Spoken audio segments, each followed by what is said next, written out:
जोहर नमस्कार। आप देख रहे हैं कि राजनीति जो है सरगर्मी उसका तेज होते जा रही है। जैसे ही मौसम की गर्मी तेज हो रही है वैसे ही राजनीति का माहौल तेज और गर्म होते जा रहा है। आज गिरिडीह लोकसभा पर हम लोग बात करने वाले हैं जातिगत आंकड़ा। ऐसे तो मालूम नहीं चलता है लोगों का बातों से कि कौन जीत रहा है, किसको इस बार ताज मिलेगा, लेकिन कुछ आंकड़ों के माध्यम से अगर हम देखने जाएंगे तो कुछ हद तक हम आशा कर सकते हैं कि उनका सीट वहां से निकल जाएगा। तो आप मेरे पीछे बोर्ड में देख रहे हैं कि गिरिडीह लोकसभा चुनाव का जातिगत समीकरण, इस विषय में आज हम बात करने वाले हैं और हमारे साथ देवेंद्र सर हैं, वो इस जातिगत आंकड़ा को निकाले हैं। तो उन्हीं से जानने का प्रयास करेंगे कहां से ये आया है और कितना कामयाब हो पाएगा। देवेंद्र सर, सबसे पहले जोहार। ये गिरिडीह लोकसभा चुनाव का जातिगत समीकरण जो आप आंकड़ा इसका निकाले हैं, किस आधार से निकाले हैं और कब का है ये? देखिए, ये जो आंकड़ा है एक्चुअल में क्या है कि कुछ पिछले साल जो चुनाव हुआ था या उसके पहले बहुत सारा रिपोर्ट आता है, मीडिया रिपोर्ट आता है, पेपर में न्यूज छपता है कि कौन सा जाति के कितने लोग रहते हैं। तो बहुत सा सोर्सेज से डेटा को कलेक्ट किया गया है और उसके बाद उसका एक आंकड़ा निकाले हैं कौन सा जाति का कितना है, इसका परसेंटेज निकाला गया। और कुछ एक तो चाणक्य करके एक साइट है जहाँ पर से कि जैसे वोटर लिस्ट में जो नाम होता है, वोटर लिस्ट में नाम लिखा टाइटल लिखा रहता है, कोई महतो लिखा है, कोई सिंह लिखा है, तो कितने महतो लोग हैं, कितने सिंह लोग, सभी जाति का एक परसेंटेज निकाला गया। उस परसेंटेज के आधार पर भी इसको आंकड़ा को निकाला गया। तो हम आपको इसके बारे में दिखाते हैं कि देखिए ये जो नक्शा आप देख रहे हैं, ये नक्शा क्या है कि गिरिडीह लोकसभा का है, गिरिडीह जिला का नहीं है, लोकसभा का, जिसमें क्या है कि इस लोकसभा में आपको 6 विधानसभा है। तो इसमें अगर आप देखते हैं तो ये है, देखिए गिरिडीह विधानसभा। तो गिरिडीह विधानसभा में आपको नॉर्थ साइड में है, उसके बाद आप डुमरी विधानसभा, तो डुमरी विधानसभा, उसके बाद आप क्या देख रहे हैं कि टुंडी विधानसभा, और टुंडी विधानसभा धनबाद में आता है।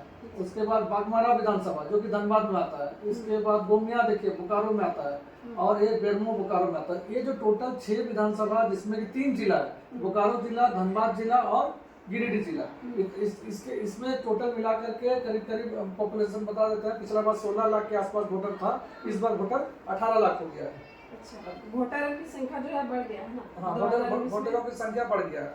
तो आपको हम इसका सीधे ले जाते हैं 2019 का आंकड़ा, 2019 में। तो 2019 में जो गिरिडीह में लोकसभा चुनाव हुआ। अच्छा, इसमें जो कलर दिख रहा है, इसमें एक बार कंफर्म कर दीजिए कौन सा कलर किसका? हाँ, वो सब हम डिटेल बता देते हैं। लेकिन आपको ये जो आंकड़ा जो अभी आपको दिखाना जा रहे हैं, जिसमें कि थोड़ा जूम कर देते हैं ताकि सबको दिखाई दे। तो इसमें क्या है कि ये जो आंकड़ा आपको दिख रहा है जाति वाइज, तो जाति वाइज में देखिएगा कुर्मी इतना परसेंटेज। ये जो कलर आप बता रहे थे, ये कलर क्या है कि अलग अलग कैटेगरी का कास्ट को, जैसे कि आसू का रेड कलर है और जेएमएम का ग्रीन कलर है।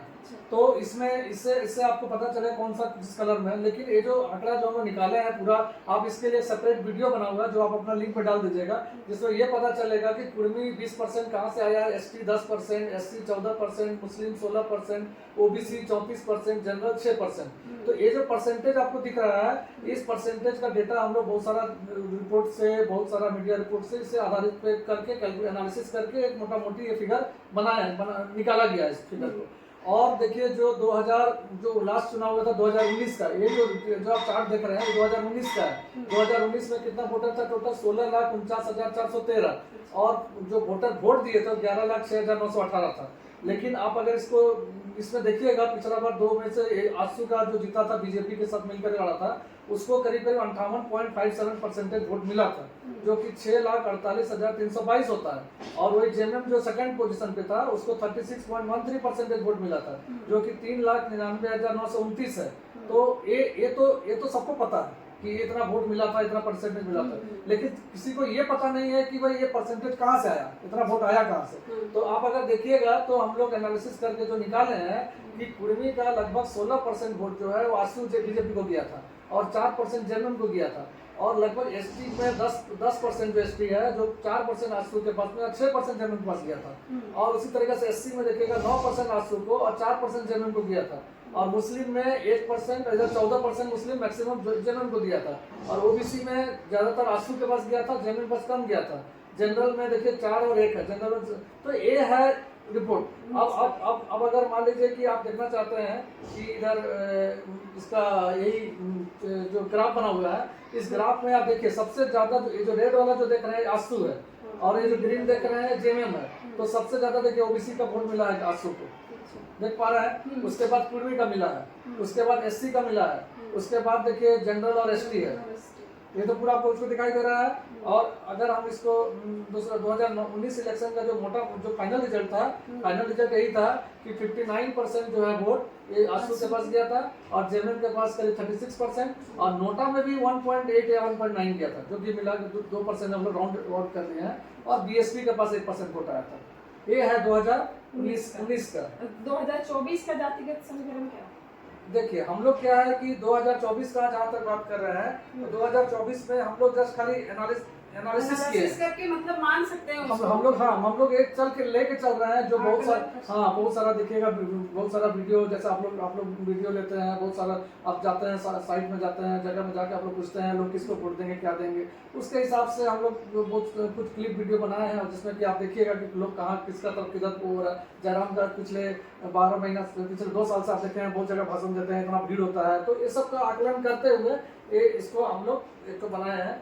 तो इसका आप अगर थोड़ा इसको जूम कर देते हैं, देखिए ये परसेंटेज ऑफ वोटर सेम है जो 2019 में था, यही है। थोड़ा बहुत अंतर हुआ होगा, तो हम लोग मार्जिनल को इसको नहीं मान के चल रहे हैं, ये मोटा मोटी सेम है। अब अगर देखिएगा कि भाई अब परसेंट वोटर जो था पिछले बार 16 लाख था, अभी 18,99,000 करीब 2-2.5 लाख वोटर बढ़ गया है। और इसी तरीका से टर्नआउट 65% होता है लगभग, मोटा मोटी, या ज्यादा भी हो सकता है कम भी हो सकता है। तो 12,34,000 के आसपास वोटर जो इस बार वोट देने का चांस है।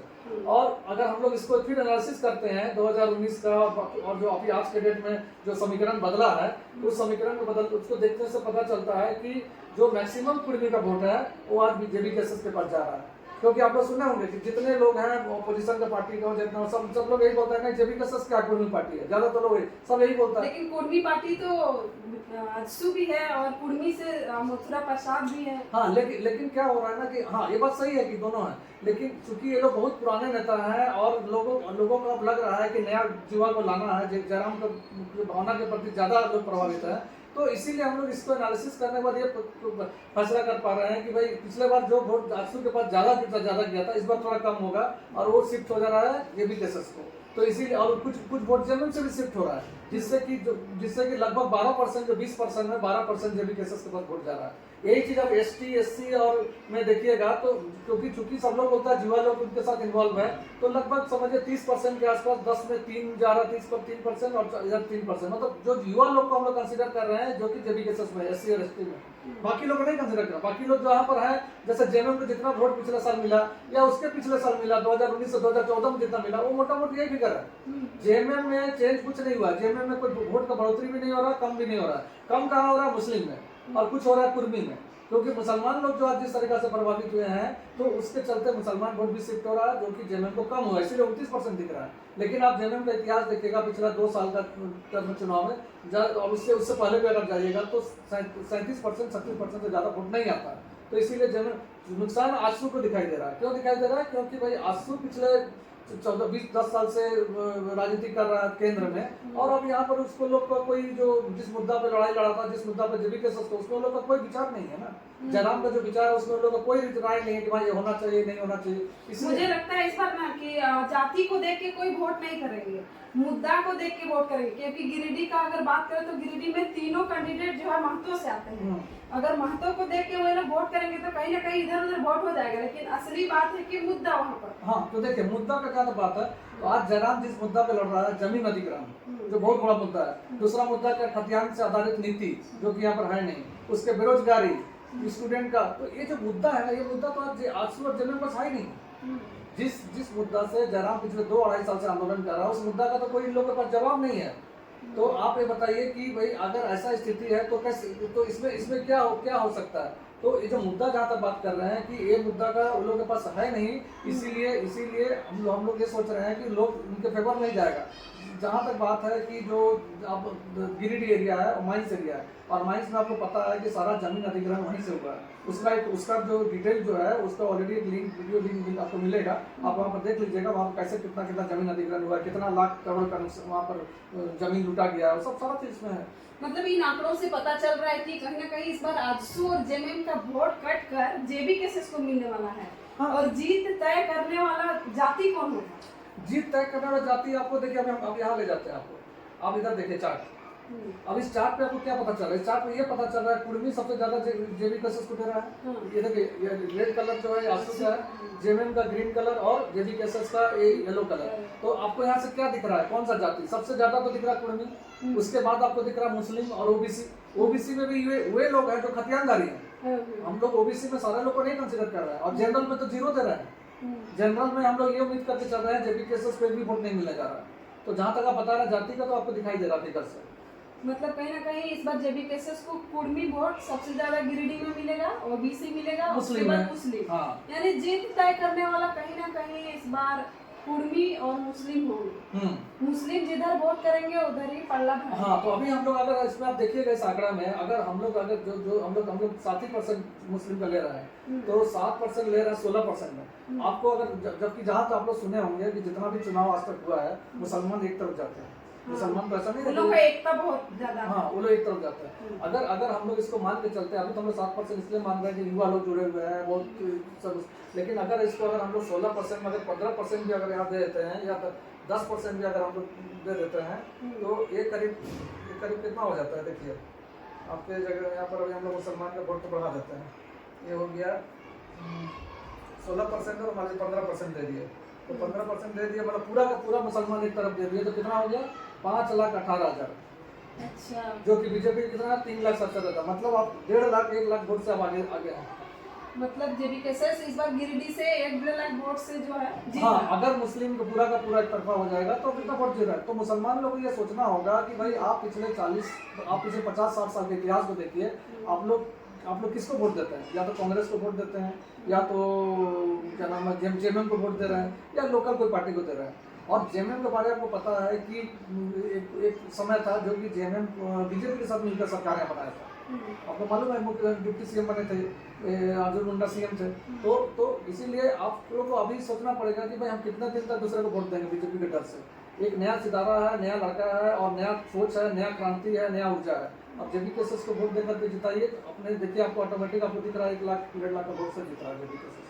अच्छा, मुस्लिम की बात करें, मुस्लिम में तो कांग्रेस में जो है वो ओवैसी जी हैं, उनको देखकर अगर मुस्लिम कांग्रेस की अगर देखे तो जेएमएम को वोट कर दिया तो देखिए ओवैसी जो है, जो कि गिरिडीह में नहीं चुनाव लड़ रहा है, ओवैसी का कोई भी कैंडिडेट गिरिडीह में नहीं है। अच्छा, नहीं, उन लोगों का एकता जो होता है एक तरफ होता है, इसलिए हम इस बात को कहे क्योंकि मुस्लिम जो है कोई एक बोल दिया कि नहीं उधर वोट करना है तो सारे कोई उधर वोट कर देते हैं। हाँ, लेकिन बात सही है, लेकिन जहाँ पर ओवैसी का पार्टी है ही नहीं, तो वहाँ पर बोलने वाला कोई नहीं है, क्योंकि ओवैसी गिरिडीह में जा भी नहीं रहा है। इसीलिए ये मुद्दा शायद वहाँ पर भी काम नहीं करेगा। मुसलमान अपने सोच पे ये सोचेंगे बीजेपी को कौन हरा सकता है, बीजेपी को कौन हरा सकता है, तो उसमें आज जेबी केसेस टक्कर में है, तो जेबी केसेस हरा सकता है, तो आप उनको वोट दे सकते हैं। अब ये जो डेटा रिपोर्ट आप देख पा रहे हैं, ये क्या है कि पिछले चुनाव कितना साल का है? पिछले 4 साल का है, 2004, 9, 14 और 19। अब इसमें देखिए जेएमएम को कितना वोट मिलता है। जेएमएम को 4 छोड़ करके, 4 में सब लोग मिलकर लड़ा था, इसलिए 4 में ज्यादा था 49%। बाकी समय में देखिए 22%, 36%, 36%। अच्छा, 14 और 19 में कोई नहीं हुआ है, थोड़ा बहुत अंतर है। तो अब इससे ज्यादा तो उम्मीद नहीं कर सकते हैं, इससे ज्यादा तो आएगा नहीं। हाँ, बीजेपी को बहुत ज्यादा है, जो कि 40%, 37%, 58%।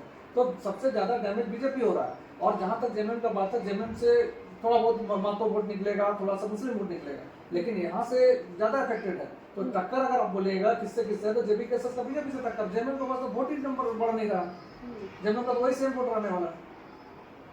तो मतलब इस आंकड़ा को देख के लग रहा है कि बीजेपी और जेबी केसेस का टक्कर गिरिडीह में जोरदार होने वाला है। हाँ, क्योंकि जेएमएम का जो आंकड़ा है वो दिख रहा है कि कहीं ना कहीं सेम है, 14 में भी और 19 में भी थोड़ा बहुत पॉइंट इधर उधर है, लेकिन इस बार लग रहा है कि जेएमएम का जिस प्रकार से कार्यकाल रहा है उस प्रकार से हमको लग रहा है जेएमएम में जो महतो लोग वोट करते थे वो लोग भी सारे जेबी केसेस की ओर आएंगे। सारे नहीं आएंगे, इसलिए हम आपको पुराना आंकड़ा में आप दिखाई दे रहे, सारे नहीं आएंगे। देखिए 4% तक जा ही रहा है, टोटल आपको 20% है, बाकी सब इधर आ रहा है। अच्छा। तो मोटा मोटी मतलब समझिए 50% से ज्यादा मात्रा आई है। इन सारे आंकड़ों को देखकर लग रहा है कि कहीं ना कहीं जेबीके से निकल रही है गिरिडीह से। हाँ, पूरा पूरा ये तो तय है कि जमीन जैसा निकल रही है। अब मुस्लिम को सोचना है कि कितना परसेंटेज वोट से जिताना है।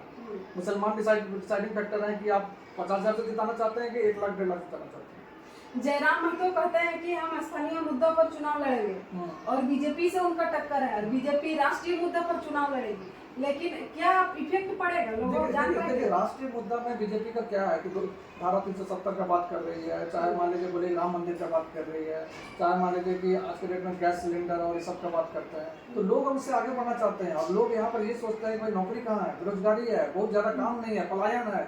सबसे आपको हम एक वीडियो बनाया है जिसमें लिंक डालिए उसका, उसमें लिखा हुआ है कि पलायन में कम से कम 80 मतलब 20% लोग, झारखंड में 4 करोड़ की पॉपुलेशन में 20% लोग पलायन करते हैं। तो ये सब बहुत बड़ा मुद्दा है जो कि बीजेपी अगर मान लीजिए बात करती है, बड़ा बड़ा बात करती है, तो बड़ा बड़ा बात करने से होगा नहीं ना। हमारे जो लोग जो गरीब हैं, गांव में रहते हैं, उन लोग का चेंजेस क्या हो रहा है? पिछले 10 साल से बीजेपी है, कोई चेंज नहीं आ रहा है, इसलिए वो मुद्दा काम नहीं करेगा इस बार। चलिए, आप आंकड़ों को देखें और इस आंकड़ों से आप समझ सकते हैं कि कहीं ना कहीं इस बार बीजेपी का टक्कर जो है स्थानीय पार्टी का है। जेबीके का अध्यक्ष है वही गिरिडीह से लड़ रहे हैं, जयराम महतो, और उनका टक्कर राष्ट्रीय पार्टी बीजेपी से होने वाली है। देखने लायक होगा, बहुत रोमांचक होने वाला है चुनाव, क्योंकि एक स्थानीय लड़का राष्ट्रीय पार्टी को टक्कर देगी। और इन सारे आंकड़ों से पता चला कि कहीं ना कहीं इस बार उनका जीत जो है 1-1.5 लाख वोट से वो जीत रहे हैं। हालांकि ये आकलन है, पूर्व ही नहीं कर सकते हैं, लेकिन 4 जून के बाद इसकी जो बात है वो सामने आ जाएगी। तब तक के लिए जोहार रहेगा। जय झारखंड, जोहार झारखंड।